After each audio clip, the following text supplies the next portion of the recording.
Good day to all of our viewers in and around the county. My name is Joseph Olmo. Again, I'm here with Julie Hummer, who's running for Board of Education, District 4. Correct. How are you? Good, thank you. Thank you so much for finally accepting our interview. Thank you for joining me on my program, my candidate interview program for Anne Arundel County. So again, Board of Education, District 4, why? Why is this so important to you?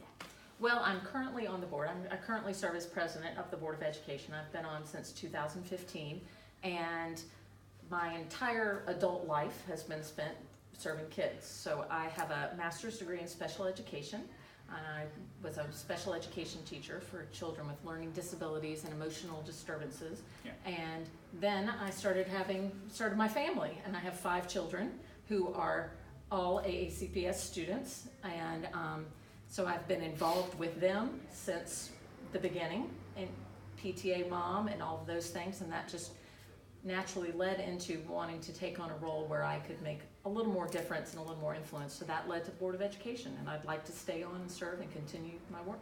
Well, since you're the president of the board, how do you feel about it? Because I can ask you this. How do you feel about it going into elections this year? Do you think it's fair? Do I think it's fair? Well, it's what the legislators have passed, so it's now the new system. I think it's going to be a transition for everyone to go into it because we've never had elected boards before. So I think we're all learning as we go along, Yeah. and we'll see how it pans out over the next few years. Yeah, absolutely. Mm-hmm. So what would be your accomplishments over the past, how long have you been? I'm sorry, I've been how long on, have I you was been on the board? appointed in June 2015. 2015, so 3 years. 3 years. So what have you done in those 3 years? Well, we've, the school system, we've expanded our school choice program. So since we've been there, we have opened a new contract school, Monarch Annapolis. We've expanded and fully completed our magnet programs at our middle schools for STEM. We have seen our graduation rates go up at many of our most challenged schools have had their highest graduation rates over the past few years. We're seeing record numbers of scholarships for students. So there's some really great things that are going on within the county. Since the 3 years that you've been president of the board, what's been going on with teacher salaries? Because that's the biggest thing, and we're going to move into that now, because teacher salaries is so important.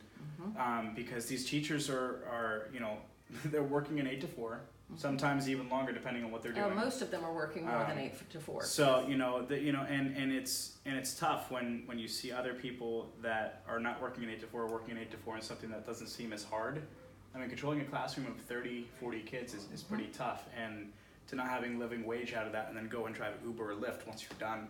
Excuse me, that's a We continue, I think everyone knows that teachers need to be paid competitively with the other counties around us, and they need to be paid for their education level and what they do. Our teachers are required to have a master's degree. I mean, not a whole lot of jobs require a master's degree. They are on a professional status like lawyers and doctors with that, but they are not paid commiserately with that. Why? That is a historic thing. Unfortunately, many times when elected officials are making cuts, it's the first thing to cut is education. And I think it's a case of misplaced priorities.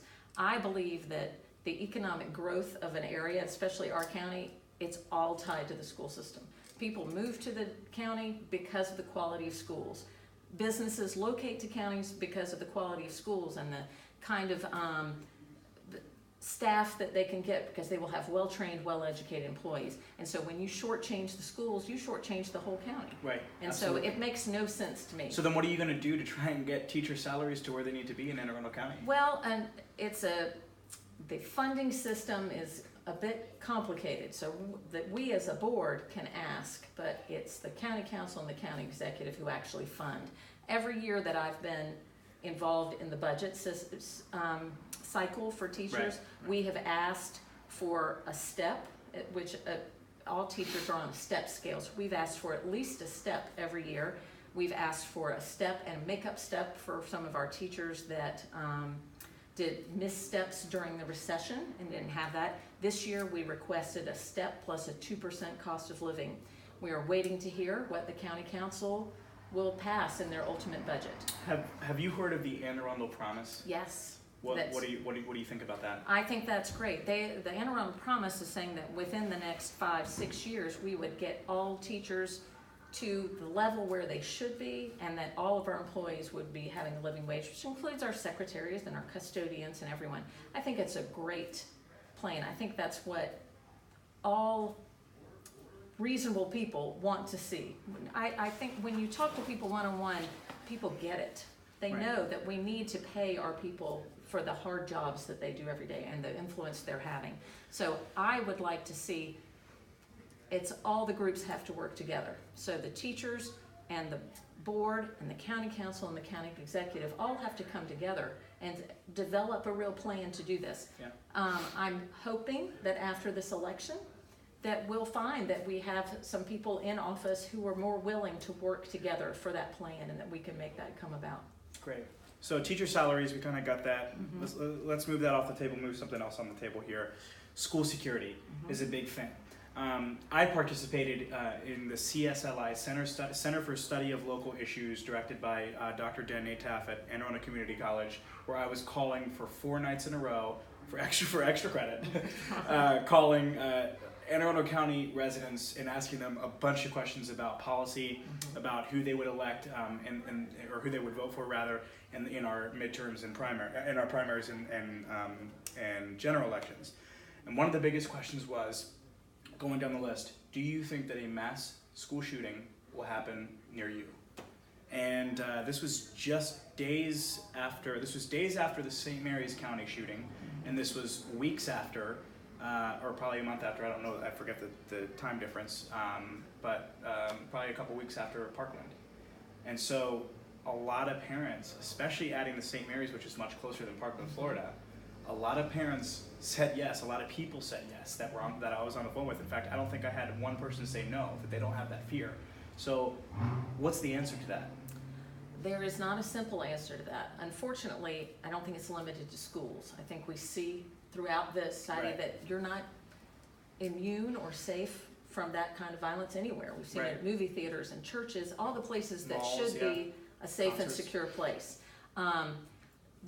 Our county has shown a real commitment to improving the physical safety at schools, so there's some additional money that's being allocated so that we can improve the entryways to schools to have double doors that helps to keep people there. We're going to be improving the locks we have some of our older schools have doors that don't lock from the inside. Those are going to be replaced so that they now have locking things. We're going to have improved cameras and things like that.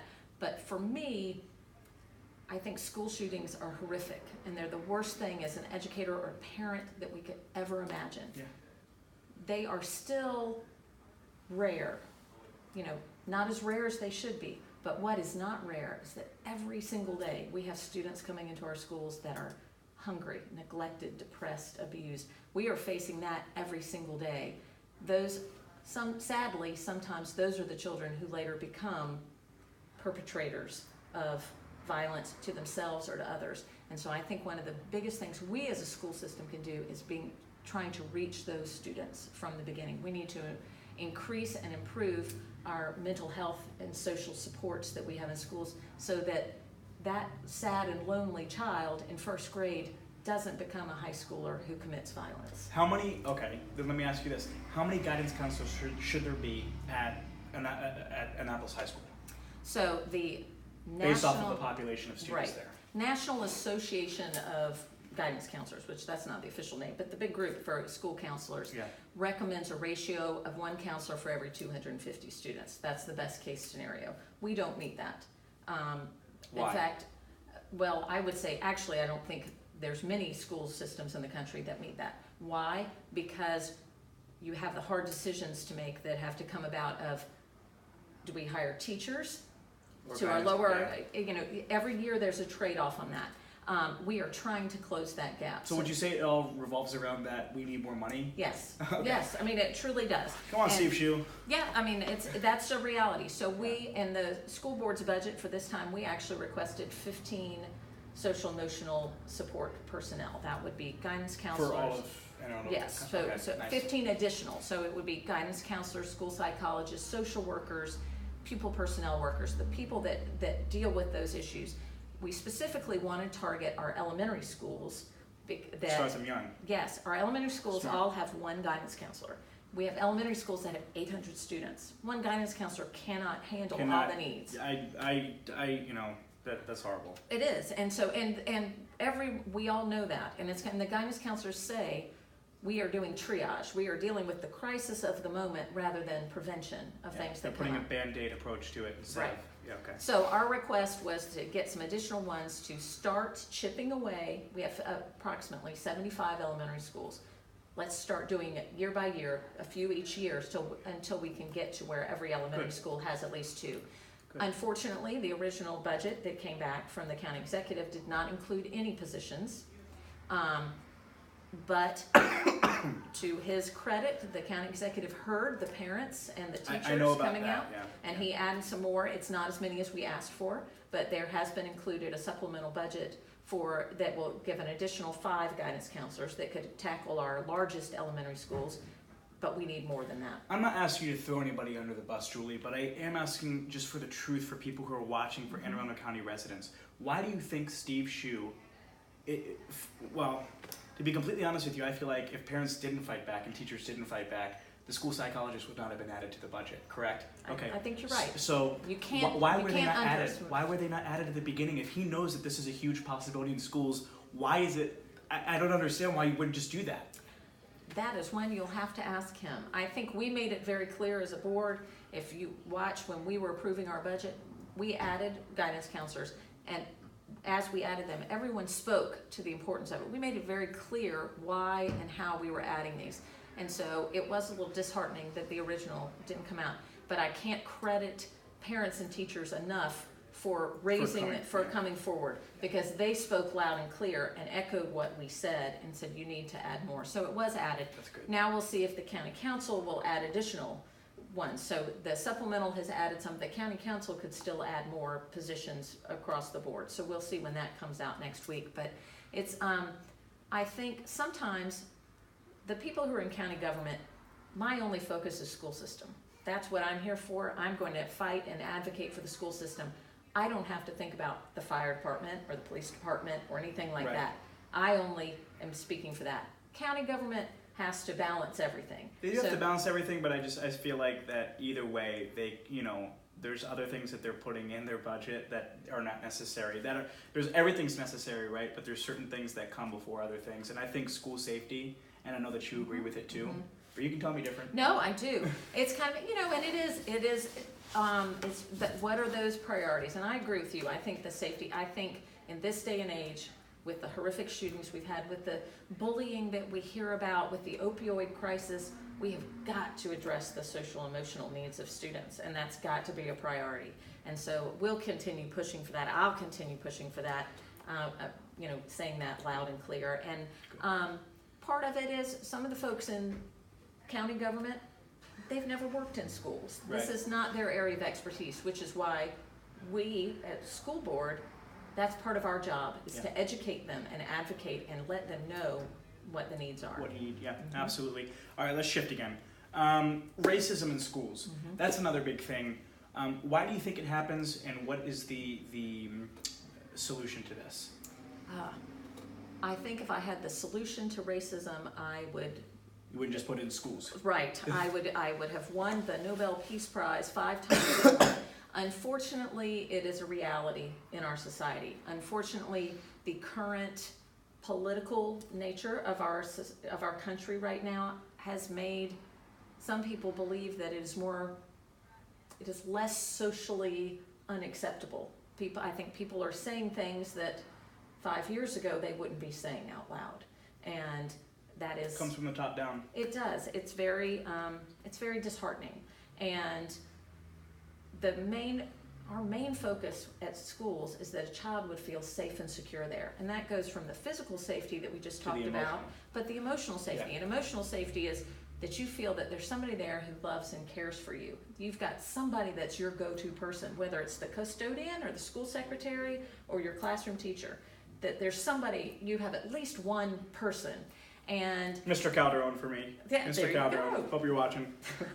So then you run into, and so it's well, as I said, so disheartening and heartbreaking when we hear of instances of hate speech of any kind in schools. I'll give an example. It's not school related, but it's child related. Right. My son plays on a soccer team that is primarily Hispanic players, and the coach is Hispanic, so he is one, great team. Everybody gets along wonderfully. We were playing another team on Sunday, and it's a penalty kick, and my son's team lines up, and a boy from the other team says, "Oh, make a wall like to Mexico." Oh. And all my players heard it, and the parents on the sidelines heard it and were horrified. Now, I think that this little boy, I know that this little boy. How old? 10. He did not know what he was saying. He thought he was being funny, but he hears it. You hear it on TV. But he hears it from his parents, and that's horrible. No. I got to tell you, I don't want to say that about his parents at all, because I spoke to the other coach. He immediately went to the parents. Parents were horrified. Parents could not believe their son said that. He wrote a wonderful letter of apology to the team, and he said, "I didn't know how hateful that was. I am so sorry. I will never say that again." The little boy who said it, the other That's coach, he had a consequence with the team. They talked. That was an instance where parents and a coach handled it exactly how it should be handled. I should have let you finish the story. Right. It's because that's good. Too often our little people, they don't have the judgment to know when things are. Right. If they hear it on TV all the They time, hear Donald Trump saying it, and they think it's a joke. They think it's a joke, and so he didn't realize how hurtful that was, and now he has learned, and our team knew how hurtful that was. Right. They got it, and so, but that was an example of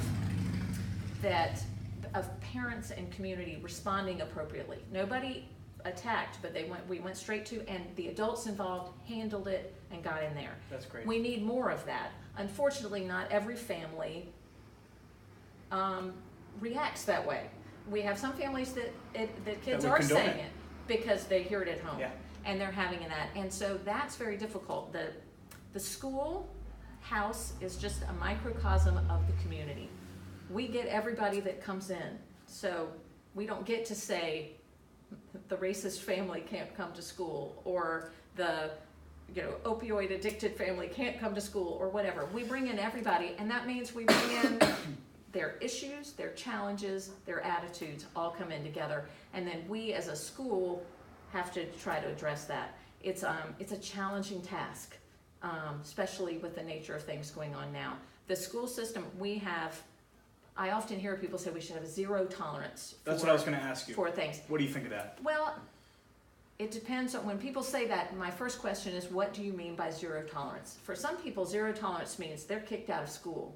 We're not going to do that. These are children. We have children. Our goal is to educate them and train them. So you take each instance, needs to be handled individually, separately, to see what it is. There needs to be a consequence every time, but it's not going to be the same consequence for every child. The little boy at the soccer game, he had an appropriate consequence. He missed a soccer game. He wrote a letter of apology. He had the counseling. We wouldn't say, if that had happened at school, we wouldn't say, oh, he should be kicked out of school. Right. That was a different one. But it may be different if it's used in a physically threatening, violent way. So each time it needs to be, so there needs to be zero tolerance in that there should always be a consequence, and there should always be a follow-through of what's going on. Maybe you should have teachers at the elementary school level and at the preschool level teach these kids that it doesn't matter the color of your skin, it doesn't matter where your family's from, it doesn't matter if who you I'm lost for words. Who's your God? It doesn't matter who that is. Mm-hmm. It matters who you are as a person and what you and what you become and what you contribute to society. I couldn't agree with you more, and I think our schools are doing that and trying that. Sometimes it's that message we're sending at school is not being sent being countered at home. Right. Understood. Not going along together. But we have excellent programs. One thing that we've started in the school system and that we're going to expand is Restorative Justice, which is a sense that when a child wrongs somebody else, it could be that there's a fight, that they used language, that you bring the students together to talk it out and the person who committed the offense has to make amends. That's a really good idea. Yeah. Not just throw that one kid in detention or to write 50 sentences, I will never do it again. No, you're looking to make amends. You're going to say, how can I, so that they can fully realize the hurt that they caused to someone else and how they can make amends. So how it come with that. So we have just started this program within the schools 2 years ago. We have it in about 35 of our schools now, and actually included in the budget is to hire an additional person so that we'll have 2 more experts in it who are training school staff to do this. And so you started at the elementary school level, that they start doing these things. You're training them to handle conflict. You're training them on how to communicate rather than fighting, how to talk about it with others. And you start them young, and hopefully when they get older, they'll have better ways to handle it. Yeah. So, but it's with most things when it comes to children and education, it doesn't change overnight. It's a progression, it's a learning, it's a building year after year after year that comes about. And so I see amazing things going on in our schools when it comes to social justice and things that are coming out. And then we'll have these instances that happen that are just, as I said, just heartbreaking, because I know that that's not representative of all of our kids, but it hurts the whole community when something like that happens. And so we have to keep educating, keep working, keep trying to change the negativity that's out in society and make a difference. Right. So. Last question, and simple and quick. Betsy DeVos, what's your opinion of her? Interestingly, one of the biggest ways that I got involved in schools was at charter schools, which Ms. DeVos is a big champion of charter schools. Yeah. And I actually got involved in bringing a contract school to the Laurel area, primarily because our elementary school was extremely overcrowded and we needed another building to alleviate overcrowding. So I have been involved with charter schools from the ground up in a couple of instances. The charter schools that Ms. DeVos champions are not like ours. And so I really disagree with her when she promotes charter schools. I believe she's promoting the wrong kind of charter schools. Right. I believe she's promoting for-profit charter schools that don't have accountability to the same standards and to the local school system. All of our charter and contract schools are accountable to us. They have to meet the same standards. They have to follow many of the same guidelines that we have. Their teachers are our teachers. They're part of us. They're not separate entities off on their own.